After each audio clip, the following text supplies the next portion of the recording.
Selamat pagi saudara, apa kabar Anda hari ini? Selain ketiga informasi tadi, sejumlah informasi dan berita menarik lainnya akan kami hadirkan untuk mengisi rangkaian berita Kompas Merauke hari ini. Selama 30 menit ke depan, bersama saya Frankie Wohel, inilah Kompas TV Independen terpercaya.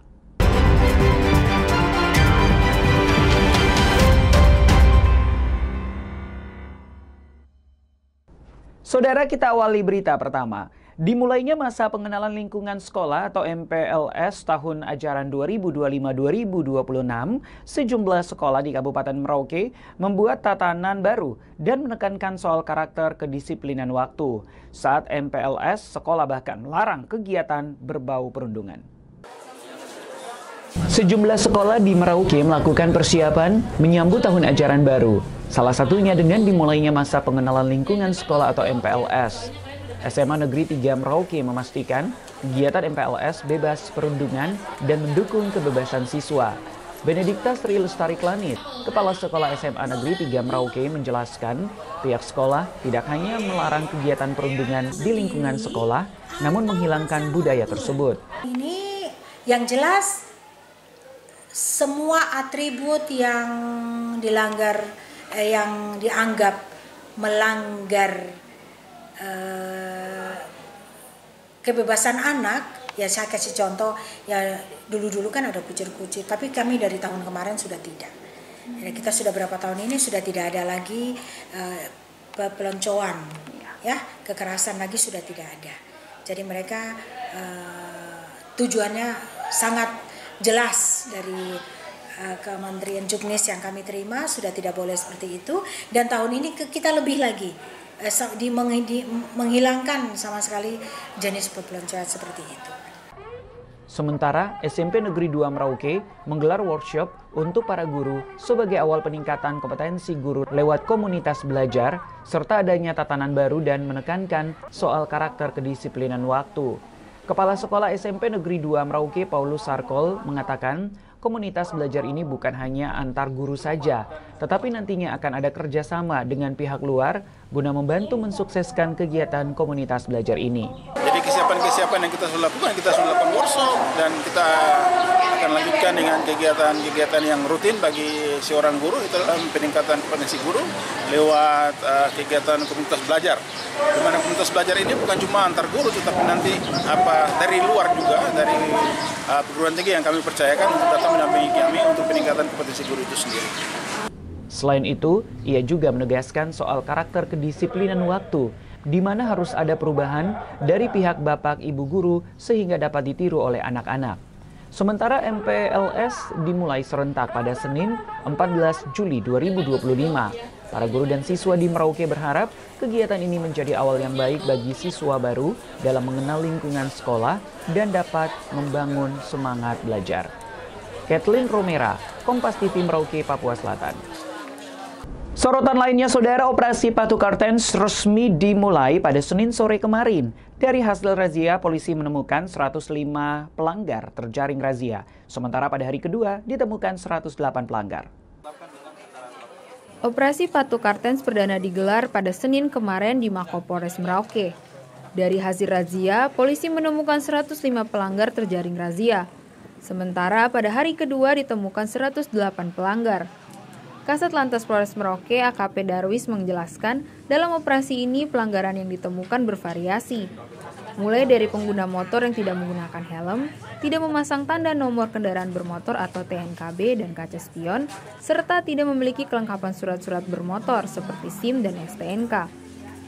Untuk pelanggarannya sendiri bervariasi, ada yang tidak menggunakan helm, ada yang tidak memasang TNKB dan kaca spion, dan ada yang tidak memiliki kelengkapan bermotor, contohnya SIM maupun STNK. Harapannya, melalui operasi Patu Kartens 2025 ini dapat mengurangi angka kecelakaan berlalu lintas dan meningkatkan kesadaran masyarakat untuk lebih tertib dalam berlalu lintas. Operasi Patu akan terus dilakukan hingga 27 Juli 2025 mendatang. Kathleen Romera, Kompas TV Merauke, Papua Selatan. Ketua Majelis Rakyat Papua menyatakan pihaknya siap melakukan verifikasi ulang terhadap 171 nama yang diduga bukan merupakan orang asli Papua yang mendapat rekomendasi untuk mendaftar seleksi CPNS 2024. MRP meminta para solidaritas pencari kerja untuk menyiapkan data untuk disandingkan. Kisru CPNS 2024 kuota orang asli Papua masih terus bergulir. Solidaritas Pencari Kerja Papua Selatan kembali mendatangi kantor Gubernur Papua Selatan untuk meminta kepastian setelah bertemu dengan Kementerian Pan-RB tak membuahkan hasil. Sebagai pemerintah Provinsi Papua Selatan yang sudah mengetahui apa aspirasi kami setelah 3 atau 4 kali kami audiens dan beberapa kali kami turun aksi demo itu, poin-poin yang telah kami paparkan, kami sampaikan, seharusnya Bapak-Bapak lebih pahami dan mengerti. Agar sampai di sana kita tidak menjadi blunder bahan pembahasan kita seperti apa. Tetapi setelah kami dibawa ke sana, ternyata masuk di dalam ruangan itu hanya disampaikan oleh Bapak Gubernur sendiri itu teknis penyelenggaraan tes CPNS Provinsi Papua Selatan tahun 2024. Sedangkan yang dimaksud poin-poin yang ingin kami lontarkan, kami sampaikan di sana itu tidak dipaparkan. Dalam pertemuan di kantor Gubernur Papua Selatan, disebutkan ada 171 nama yang lolos rekomendasi MRP yang diduga bukan orang asli Papua. Menanggapi hal tersebut, Ketua Majelis Rakyat Papua Selatan, Damianus Katayu, meminta agar Solidaritas Pencari Kerja menyiapkan data CPNS bukan orang asli Papua yang dituding mendapat rekomendasi dari MRP. Damianus Katayu mengatakan siap melakukan verifikasi ulang terhadap data yang disodorkan dan siap membatalkan rekomendasi jika data yang diberikan benar-benar bukan orang asli Papua berdasarkan Undang-Undang Otsus. Sekarang berkaitan dengan orang asli Papua, makanya saya juga berharap ketika adik-adik saudara-saudara melakukan aksi terus bicara tentang orang asli Papua, saya juga tunggu data tentang itu. Saya bilang berikan data supaya nanti kami undang BKPSDM, kami duduk lihat siapa orang asli Papua. Karena nanti kami akan lihat dari kakaknya, kami akan lihat dari akte kelahirannya. Penentuan orang asli Papua itu kami merujuk pada Undang-Undang Otsus. Sarif Jimar, Kompas TV Merauke, Papua Selatan. Satu warga sipil tewas ditembak KKB di Puncak Jaya. Selengkapnya usai jeda berikut ini.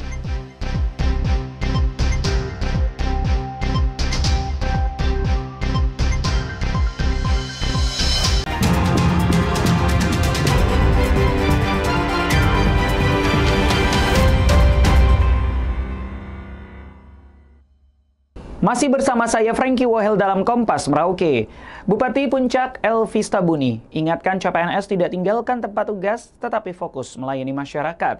Hal tersebut disampaikan Elvi saat menyerahkan SK CPNS Formasi 2024. Bupati Puncak Elvi Stabuni mengingatkan kepada para CPNS untuk menjalankan tugasnya dengan disiplin, bertanggung jawab, dan penuh loyalitas. Selain itu, Bupati meminta seluruh para CPNS yang baru diangkat tidak meninggalkan tempat tugas, tapi selalu hadir untuk melayani masyarakat Puncak. Hal tersebut diucapkan Elvi saat menyerahkan surat keputusan pengangkatan kepada 204 calon pegawai negeri sipil yang lulus seleksi tahun 2024 di lapangan apel kantor Bupati Puncak pada Senin siang. Menurutnya, menerima SK CPNS bukanlah akhir dari sebuah perjuangan, melainkan awal dari perjalanan panjang sebagai abdi negara. Sesuai dengan prosedur negara tahun anggaran 2024 pengangkatan pegawai negeri, berarti ya sudah formal. Di sini tadi saya bilang 333 orang lebih, tapi yang sudah hari ini sudah tetap SK kami kasih 205. Yang lainnya sedang proses karena tidak sesuai dengan formasi yang mereka ijazah diusulkan. Vindi Rakmeni, Kompas TV Puncak, Papua Tengah. Saudara, seorang warga sipil asal Purbolinggo, Jawa Timur tewas ditembak kelompok kriminal bersenjata pada Sabtu malam. Pelaku penembakan diduga kuat dilakukan oleh KKB pimpinan Paku Wanimbo. Seorang warga sipil bernama Edi Hermanto asal Probolinggo, Jawa Timur, tewas ditembak kelompok kriminal bersenjata di Kampung Pagaleme, Distrik Pagaleme, Kabupaten Puncak Jaya pada Sabtu malam. Korban yang saat itu berada di rumahnya didatangi oleh 2 orang yang kemudian mengetuk jendela. Namun saat jendela dibuka, korban langsung ditembak dari jarak dekat yang mengenai pelipis mata kiri. Usai menembak korban, kedua pelaku langsung melarikan diri menggunakan sepeda motor, sementara korban dievakuasi oleh keluarga dan kerabat ke RSUD Mulia. Meski begitu, korban tak dapat tertolong dan dinyatakan meninggal dunia akibat luka tembak. Pelaku penembakan diduga kuat dilakukan oleh kelompok kriminal bersenjata pimpinan Papua Nimbu yang selama ini melakukan teror penembakan di ibu kota Mulia, Puncak Jaya. Korban yang berprofesi sebagai wira swasta ditemukan meninggal dunia dengan luka tembak di pelipis mata kiri. Berdasarkan informasi awal, sekitar pukul 19.05 waktu Indonesia Timur, korban tengah menikmati kopi di dalam rumah. Ketika 2 orang tak dikenal mengetuk jendela. Saat korban membuka jendela, salah satu pelaku langsung melepaskan tembakan dari jarak dekat. Kedua pelaku kemudian melarikan diri dari lokasi kejadian. Aparat dari Polres Puncak Jaya dan Satgas Damai Karten segera bergerak cepat menuju tempat kejadian perkara untuk melakukan olah TKP dan pengamanan area. Vindi Rakmeni, Kompas TV, Jayapura, Papua.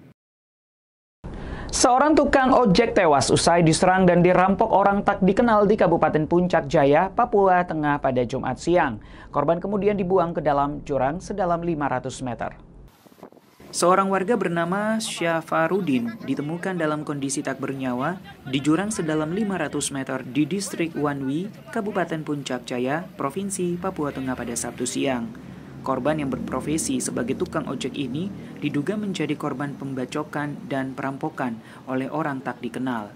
Kasatgas Humas Damai Kartens, Kombes Pol Yusuf Sutejo menjelaskan, korban dilaporkan hilang sejak Jumat siang saat mengantar salah satu penumpang ke distrik Wanwi. Dari pelaporan itu, polisi melakukan penyelidikan dan berhasil mengetahui keberadaan korban di distrik Wanwi dalam keadaan meninggal dunia. Personil Polres Puncak Jaya lalu dikerahkan ke lokasi untuk melakukan evakuasi terhadap korban yang berada di dalam jurang sedalam 500 meter.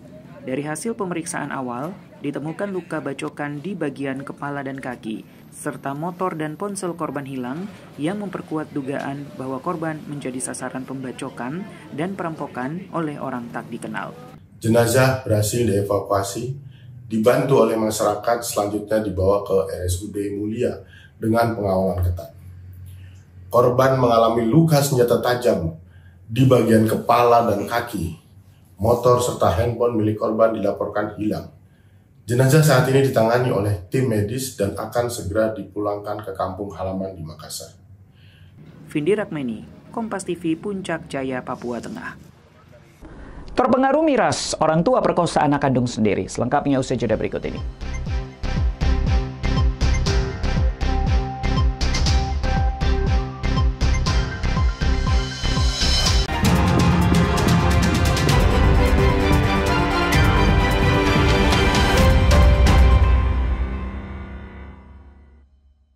Masih bersama saya Frankie Wohel dalam Kompas Merauke. Seorang pria ditangkap polisi karena melakukan pemerkosaan terhadap anak kandungnya sendiri. Pelaku diduga melakukan bejat itu saat berada di bawah pengaruh minuman keras.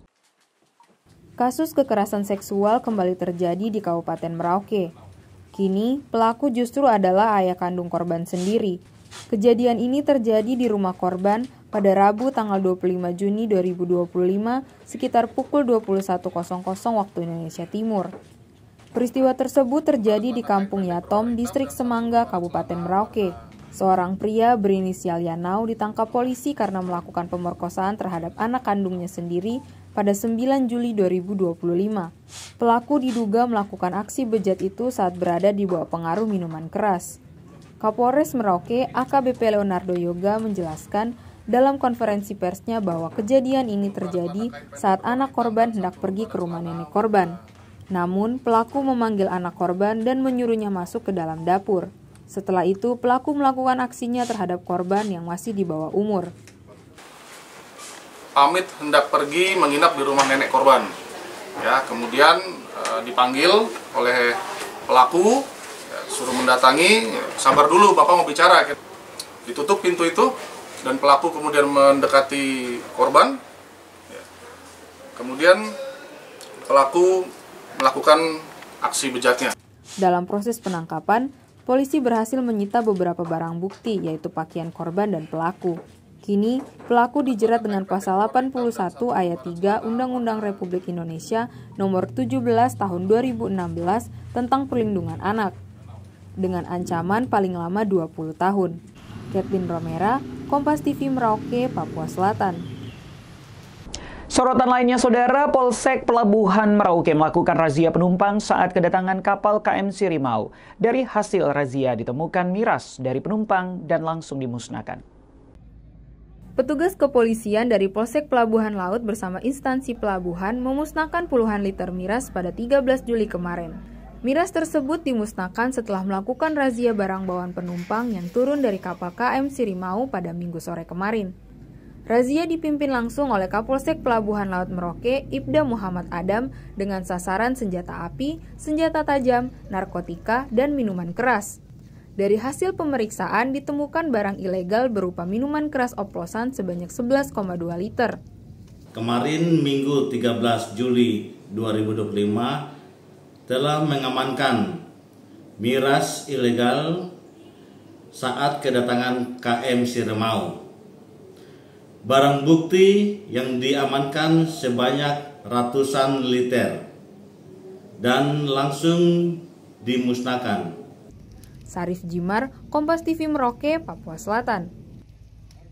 Saudara, Ketua Majelis Rakyat Papua Selatan Damianus Katayu mengatakan saat ini Dewan Kehormatan Majelis Rakyat Papua sedang melakukan pemeriksaan terhadap kasus viral yang melibatkan 2 anggota MRP Papua Selatan.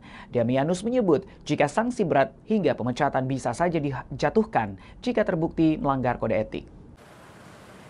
Ketua Majelis Rakyat Papua Selatan Damianus Katayu mengatakan MRP telah melakukan pertemuan dan mengambil langkah-langkah terkait kasus viral yang melibatkan 2 orang MRP Papua Selatan. Menurutnya, kasus tersebut telah ditangani oleh Dewan Kehormatan. Damianus menambahkan jika MRP menolak segala bentuk kekerasan dan menyerahkan kasus tersebut untuk ditangani oleh Dewan Kehormatan berdasarkan Kode Etik Majelis Rakyat Papua Selatan. Dirinya juga menambahkan jika memang terbukti terjadi pelanggaran kode etik, sanksi berat akan dijatuhkan dan jika didukung bukti-bukti bisa dilakukan pemecatan. Pada prinsipnya kami menolak kekerasan. Kami menolak kekerasan, kami di internal MRP punya mekanisme. Mekanisme itu ada di Dewan Kehormatan dan Dewan Kehormatan akan melihat dari sisi kode etik. Dan proses itu sedang berjalan sudah ini. Memang kemarin kami tiba dan sorenya kami lakukan pertemuan dan langkah-langkah itu kami sudah lakukan. Kalau memang itu terbukti pasti sanksinya berat. Berat. Bisa sampai ke pemecatan ya? Bisa sampai pemecatan. Kalau memang itu didukung oleh bukti-bukti. Sementara terkait upaya penyelesaian kasus secara kekeluargaan, Damianus menyebut tidak terlibat dalam hal tersebut dan menyerahkan proses tersebut sesuai kode etik MRP. Sebelumnya, beredar informasi terkait oknum anggota MRP melakukan kekerasan terhadap anggota MRP lainnya dan peristiwa ini menjadi viral. Sarif Jimar, Kompas TV Merauke, Papua Selatan. Dan saudara, informasi tadi sekaligus menutup perjumpaan kita dalam Kompas Merauke edisi hari ini. Saya Frankie Wohel, mewakili tim kerabat kerja yang bertugas menyampaikan terima kasih atas perhatian Anda. Saksikan terus Kompas TV independen terpercaya. Sampai jumpa.